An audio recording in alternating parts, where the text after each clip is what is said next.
Hi, today I thought I'd talk about choosing shapes and how to make your art more authentic and have more relevance to you. When we're making abstract art, or any sort of art really, we have a language, a visual language that we can use. And basically it comes down to shape, colour, line and marks. And this is what we play with to make our paintings. We explore different colours, or we choose a colour palette that feels good to us. And we do the same with marks. We can explore the sort of marks that different tools can make, or different, dry or wet media, things like that. When we use line, we use fat line, thin line, you can use very fine lines, you can have very scribbly lines, or you can have descriptive lines that are, describing a form. There's a variety of lines, and there's a variety of marks, and there's a variety of colours that we can use. But there's also a variety of shapes as well. And somehow shapes are a little bit more difficult to sort of decide on, because with the other things you just play around, and the tools, whatever you use, sort of determine the type of marks that you're going to make, and the colours, you can see them in front of you, you can mix them and you can find them. And the same with line, you can just scribble around and you can have an idea what you want to do, but shapes are different. When we make our art, we want our shapes, or the shapes that we use in our art, to have some sort of relevance to us. We don't want to be copying other people's shapes. And often it's said that, all the shapes in the world are taken, but they're not.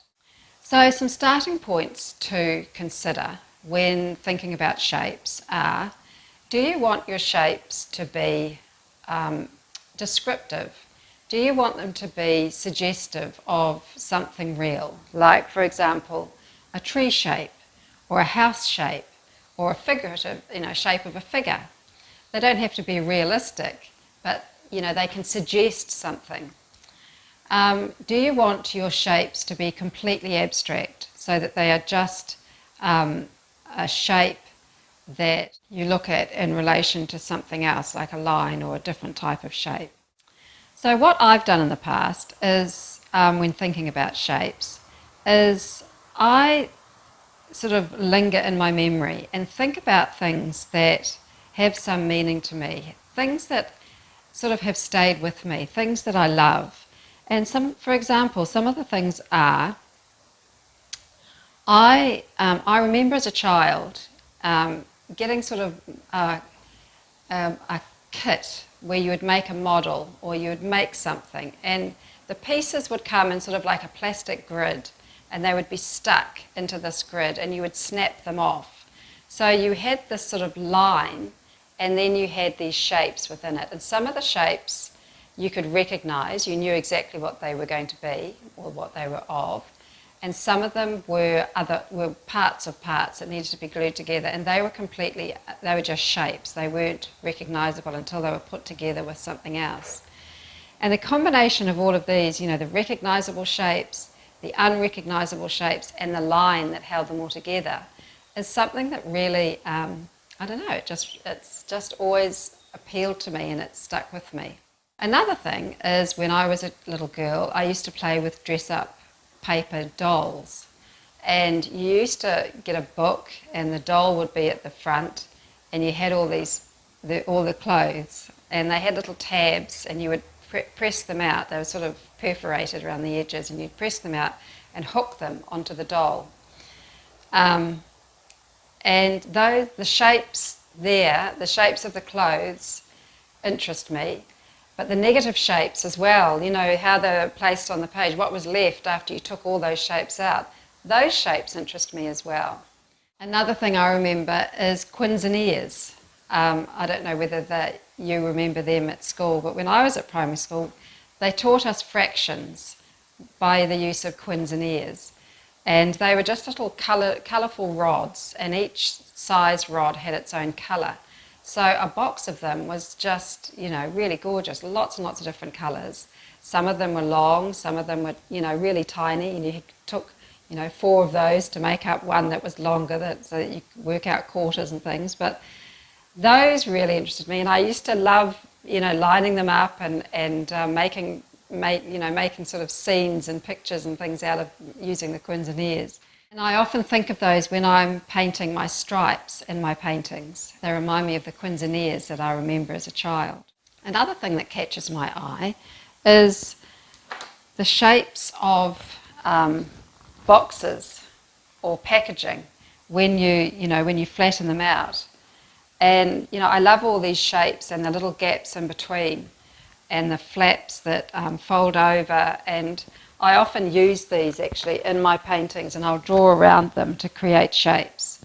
And sometimes they stay, sometimes they get painted over, but it's just an interesting thing to add into the painting that I really enjoy. Another thing I like to do in my paintings is, my father was a stamp collector, and he's collected stamps from when he was a child right through to when he was in his 80s. And so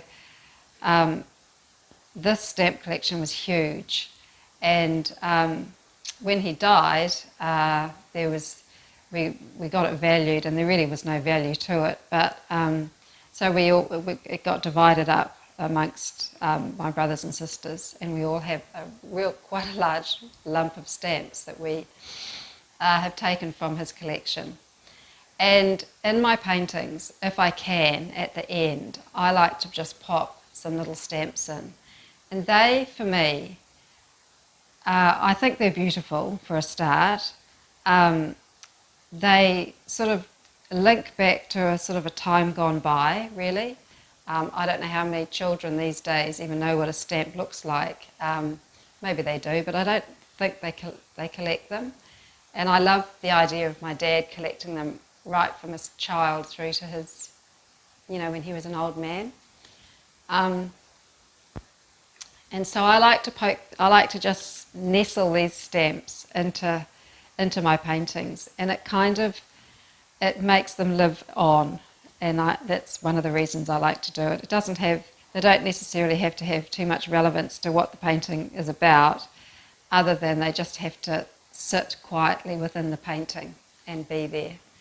And there might be things in that you hold precious, or just something that maybe speaks of a time gone by, or speaks of something that you value, that you can just nestle into your paintings, that just give them life, give them another life.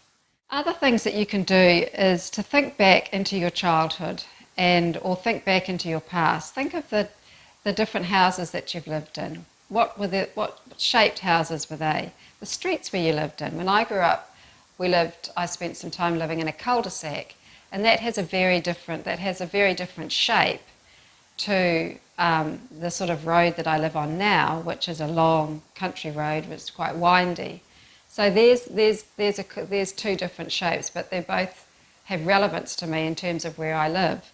I think back to clothes that I used to wear when I was younger, and I have quite vivid memories of Witches Britches, which probably dates me.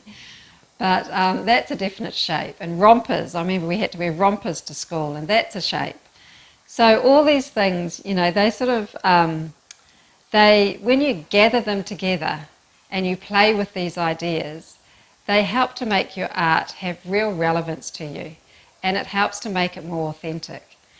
The other thing it does is it builds connections, because I bet when I said Witches Britches, there were some of you who can remember Witches Britches, and you thought, there was a connection there. And this is the same when you look at art and you see something that reminds you of something that is relevant to you. It builds a connection.